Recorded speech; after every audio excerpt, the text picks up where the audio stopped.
राहुल गांधी जब भी विदेश जाते हैं कुछ ना कुछ धमाका कर ही देते हैं। पता नहीं क्यों, लेकिन उन्हें यह क्यों नहीं समझ में आता कि उनके विदेशी धमाके में हर बार कांग्रेस के ही परखच्चे उड़ जाते हैं। राहुल गांधी के बयान फिदायीन होते हैं, जिनका खामियाजा कांग्रेस को देश में होने वाले चुनावों में भुगतना पड़ता है। नमस्कार, मैं हूं दीप सिंह परिहार और आप देख रहे हैं कैपिटल टीवी पर अपना पसंदीदा शो एक्स-रे। और आज हम राहुल गांधी के विदेश में दिए गए बयानों के बाद कांग्रेस को होने वाले सियासी नुकसान का एक्स-रे करते हैं। कांग्रेस के कर्णधार राहुल गांधी फिलहाल अमेरिका के दौरे पर हैं।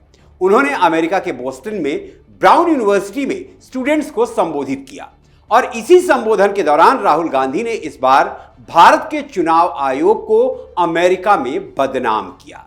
राहुल गांधी ने महाराष्ट्र विधानसभा चुनाव में हुई वोटिंग को लेकर चुनाव आयोग पर सवाल उठा दिया। उन्होंने कहा कि चुनाव आयोग ने समझौता कर लिया है और कहा कि महाराष्ट्र में हुए विधानसभा चुनाव पारदर्शी नहीं थे और न ही चुनाव आयोग निष्पक्ष था। राहुल गांधी ने यूनिवर्सिटी स्टूडेंट्स से कहा कि महाराष्ट्र चुनाव में वहां के वयस्कों से अधिक लोगों ने मतदान किया। चुनाव आयोग ने शाम को 5:30 बजे मतदान के आंकड़े जारी किए। शाम 5:30 से 7:30 के बीच 65 लाख मतदाताओं ने मतदान किया, मगर ये शारीरिक रूप से संभव नहीं है। राहुल गांधी ने अपनी बात को साबित करने के लिए तर्क भी दिया। कहा कि एक वोट डालने में लगभग 3 मिनट का समय लगता है। अगर आप थोड़ी सी भी गणित लगाएंगे तो इसका अर्थ यह हुआ कि रात 2 बजे तक लोगों की लाइन लगी रही होगी, मगर ऐसा नहीं हुआ था। राहुल गांधी ने यह भी आरोप लगाया कि जब हमने पूछा कि क्या वीडियोग्राफी हो रही है तो उन्होंने इससे इनकार कर दिया। न केवल इनकार किया बल्कि कानून भी बदल दिया। राहुल गांधी ने आगे कहा कि यह बिल्कुल साफ है कि चुनाव आयोग ने समझौता कर लिया है। यह भी स्पष्ट है कि व्यवस्था में बड़ी गड़बड़ी है। सार्वजनिक रूप से कई बार मीडिया और अन्य माध्यमों से हमने ये मुद्दा उठाया है। राहुल गांधी को ये सब आंकड़े कहां से मिलते हैं ये तो वही जाने, लेकिन एक बात तो तय है कि राहुल गांधी बीजेपी को बैठे बिठाए अपने खिलाफ मुद्दे परोस देते हैं। अब राहुल गांधी ने जैसे ही अमेरिका में चुनाव आयोग की पारदर्शिता पर सवाल उठाया, वैसे ही बीजेपी राहुल गांधी पर हमलावर हो गई। बीजेपी ने कहा, लोकतंत्र विरोधी, भारत विरोधी राहुल गांधी जो भारतीय मतदाताओं का विश्वास नहीं जीत सके, विदेशी धरती पर भारतीय लोकतांत्रिक प्रक्रिया पर सवाल उठाने लगे हैं। राहुल हमेशा विदेशी धरती पर भारत को बदनाम क्यों करते हैं? जॉर्ज सोरोस का एजेंट जो भारतीय राज्य से लड़ रहा है, यही आज राहुल गांधी का इरादा है। विडंबना यह है कि राहुल गांधी की कांग्रेस जब किसी राज्य में चुनाव जीत जाती है तो उन्हें चुनाव आयोग भी पारदर्शी लगता है और चुनाव प्रक्रिया भी बेदाग लगती है, लेकिन जब कांग्रेस की चुनाव में हार होती है तो बस फिर वही रोना धोना कि चुनाव आयोग तो मोदी सरकार के इशारे पर काम करता है, चुनावी प्रक्रिया में गड़बड़ है, वगैरह वगैरह, जैसे कि राहुल गांधी ने बोस्टन में कहा है। राहुल गांधी ने कह दिया, हमने आपको बता दिया। अब मुद्दा यह है कि जब जब राहुल गांधी ने विदेशी धरती पर लोकतंत्र, संविधान या फिर भारत की संवैधानिक संस्थाओं पर सवाल उठाया है, तब तब भारत की जनता ने चुनावों में कांग्रेस को वोटों के माध्यम से दंड दिया है। राहुल गांधी विपक्ष के नेता हैं। सरकार की आलोचना और विरोध उनका परम कर्तव्य है, लेकिन मुश्किल यह है कि शायद राहुल गांधी को यह पता नहीं चलता कि मोदी विरोध करते करते वो देश विरोध कब करने लगते हैं। तो सबसे पहले आपको राहुल गांधी के विदेश में दिए गए कुछ बयानों के बारे में बताता हूं, जिन्हें सुनकर आपको भी यह समझ में आ जाएगा कि राहुल गांधी के बयान देश विरोधी कैसे हैं। जब 2024 के लोकसभा चुनाव में देश की जनता ने कांग्रेस को 99 सीटों पर समेट दिया, तब राहुल गांधी कुछ ऐसे ही सवाल उठाए थे। राहुल गांधी ने कहा था कि मुझे नहीं लगता कि निष्पक्ष चुनाव में बीजेपी 246 के करीब थी। उनके पास बहुत बड़ा वित्तीय लाभ था, उन्होंने हमारे बैंक खाते बंद कर दिए थे। चुनाव आयोग वही कर रहा था जो वो चाहते थे। पूरा अभियान इस तरह से बनाया गया था कि नरेंद्र मोदी देश भर में अपना काम करें। जिन राज्यों में वो कमजोर थे उन्हें उन राज्यों से अलग तरीके से डिजाइन किया गया जहां वो मजबूत थे। फिर राहुल गांधी का वही रटा रटाया पाठ।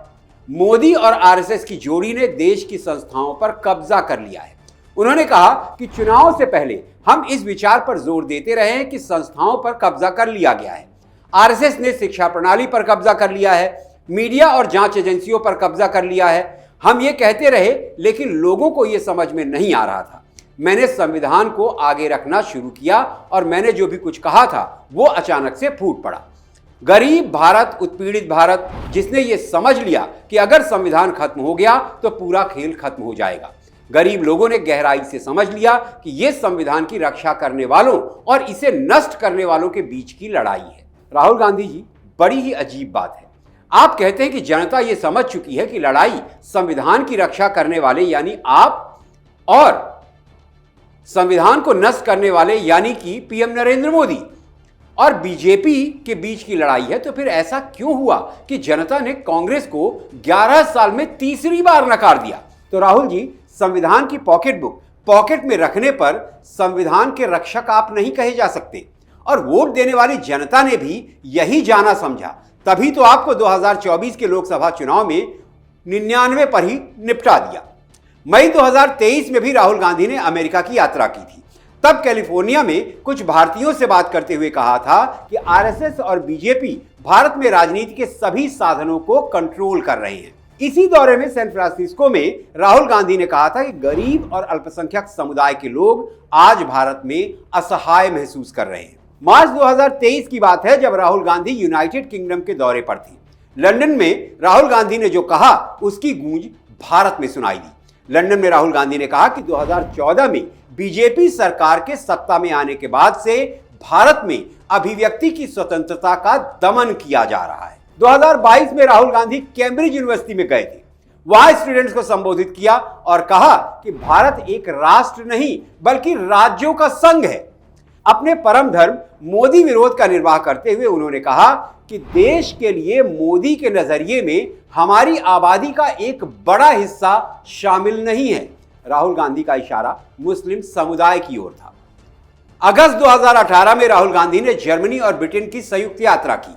अपनी यात्रा के दौरान उन्होंने कहा कि नोटबंदी और जीएसटी को सही तरीके से लागू नहीं करने से बेरोजगारी बढ़ी है। दलित, अल्पसंख्यक और पिछड़ों को अब सरकारी लाभ नहीं मिलता। गरीबों की योजनाओं का पैसा अब महज चंद बड़े कॉरपोरेट को दिया जा रहा है। जनवरी 2018 में राहुल गांधी बहरीन गए थे। राहुल गांधी ने वहां रह रहे भारतीयों से कहा कि ये आपको बताने आया हूं कि भारत इस समय संकट में है और आप देश की मदद कर सकते हैं। सितंबर 2017 में कैलिफोर्निया की बर्कली यूनिवर्सिटी में कहा था कि अगर कश्मीर में सुरक्षा कर्मी मेरे पास खड़े हैं तो मतलब कश्मीर में कुछ ठीक नहीं है। राहुल गांधी ने इसी दौरे में कहा कि आज नफरत और हिंसा की राजनीति हो रही है। हिंसा का मतलब मुझसे बेहतर कौन जान सकता है, क्योंकि मैंने इसमें अपनी दादी और पिता को खोया है। इसी दौरे पर राहुल ने न्यूयॉर्क में कहा कि कुछ ताकतें भारत को बांट रही हैं और दुनिया में भारत की छवि को खराब कर रही हैं। राहुल गांधी जी, न्यूयॉर्क में लोगों को समझ में आया या नहीं कि वो कौन सी ताकतें हैं जो भारत को बांट रही हैं और वो कौन है जो दुनिया में भारत की छवि को बर्बाद कर रहा है। लेकिन भारत में जनता को समझ में आ गया है और उसी जनता ने वोटों के माध्यम से आपको बार बार बताया भी है। तो आइए आपको यह भी बता देता हूं कि कब कब राहुल गांधी के विदेशों में दिए गए बयानों पर चुनावों में कांग्रेस का बेड़ा गर्क हुआ। बात 2017 की है। राहुल गांधी ने अमेरिका में बयान दिया कि भारत में मौजूद कुछ लोग देश को बांटने का प्रयास कर रहे हैं। हम विविधताओं के लिए जाने जाते हैं और हमारी इस पहचान को खत्म करने की कोशिश की जा रही है। राहुल गांधी ने इसी दौरे पर राजनीतिक वंशवाद को भी सही ठहराने की कोशिश की थी और बीजेपी ने राहुल गांधी की कही गई बातों को मुद्दा बना लिया और राहुल गांधी पर आरोप लगाया कि वो विदेश जाकर अपने ही देश को बदनाम कर रहे हैं। बीजेपी ने बाकायदा प्रेस कॉन्फ्रेंस कर राहुल गांधी को असफल वंशवादी नेता कहा था। 2017 में ही गुजरात और हिमाचल प्रदेश में चुनाव थे और चुनाव में जनता ने कांग्रेस को बुरी तरह से हराकर यह बता दिया कि देश को किसने बांटा और कौन बांटने की कोशिश कर रहा है। फिर 2018 में कर्नाटक में चुनाव थे। चुनाव से पहले राहुल गांधी बहरीन दौरे पर गए थे। वहां उन्होंने कहा कि भारत में कौन क्या खाएगा और क्या नहीं, इसे कोई तय नहीं कर सकता। दरअसल उस वक्त देश में बीफ खाने को लेकर खूब बवाल मचा हुआ था। इस तरह से राहुल गांधी ने बयान देकर बीफ खाने को समर्थन दे दिया। राहुल गांधी के इस बयान ने जब तूल पकड़ा तो कांग्रेस कर्नाटक चुनाव में बैकफुट पर आ गई और रही सही कसर राहुल गांधी ने एक और बयान देकर पूरी कर दी। उन्होंने कहा कि भारत में अभिव्यक्ति की स्वतंत्रता छीन ली गई है। दोनों ही बयानों को बीजेपी ने कर्नाटक चुनाव में मुद्दा बना लिया और कांग्रेस की चुनावी लुटिया डूब गई। कांग्रेस कर्नाटक में चुनाव हार गई। नतीजों के बाद कांग्रेस ने जेडीएस को समर्थन दिया और गठबंधन वाली सरकार बन गई। मार्च 2023 में राहुल गांधी ब्रिटेन दौरे पर गए। अक्सर राहुल गांधी आरएसएस पर हमला करते रहते हैं, ब्रिटेन में भी किया। राहुल गांधी ने राष्ट्रीय स्वयंसेवक संघ की तुलना मुस्लिम ब्रदरहुड से कर दी। दरअसल 1928 में स्थापित मुस्लिम ब्रदरहुड मिस्र की एक संस्था है जिस पर कट्टरपंथ फैलाने का आरोप लगता रहता है और राहुल गांधी ने इसी मुस्लिम ब्रदरहुड से आरएसएस की तुलना करके भारत में सियासी धमाका कर दिया। बीजेपी और आरएसएस ने इसे नाक की लड़ाई बना ली। कई राज्यों में राहुल गांधी के खिलाफ मुकदमा दर्ज करा दिया गया और फाइनली राहुल गांधी की आरएसएस और मुस्लिम ब्रदरहुड की तुलना कांग्रेस को 3 राज्यों के चुनाव में भारी पड़ गई। और हुआ यह कि 2023 के आखिर में मध्य प्रदेश, छत्तीसगढ़ और राजस्थान में हुए विधानसभा चुनाव में कांग्रेस बुरी तरह हार गई, जबकि उस समय ऐसा माना जा रहा था कि इन तीनों राज्यों में कांग्रेस का अपर हैंड है। कहा यह गया कि इन तीनों राज्यों में ही बीजेपी की जीत और कांग्रेस की हार के पीछे आरएसएस का ही योगदान था और बीजेपी की इतनी बड़ी जीत के पीछे संघ का ही काम था। अब एक बार फिर राहुल गांधी ने अमेरिका में चुनाव आयोग पर सवाल उठा दिया है और इसी साल के अंत में बिहार में विधानसभा चुनाव हैं और बिहार विधानसभा से पहले तो राहुल गांधी के कई विदेश दौरे होंगे। न जाने विदेश पहुंचकर क्या कहेंगे और क्या करेंगे, जिसका असर बिहार के चुनावों में कांग्रेस को झेलना पड़ेगा। तो इस बारे में आपकी क्या राय है, कमेंट बॉक्स में लिखिए। रिपोर्ट आपको कैसी लगी ये भी कमेंट बॉक्स में लिखिए। अच्छी लगी तो दोस्तों और परिवार के साथ शेयर कीजिए और हमारा हौसला बढ़ाइए। कैपिटल टीवी को सब्सक्राइब कीजिए और मुझे आज के लिए इजाजत दीजिए।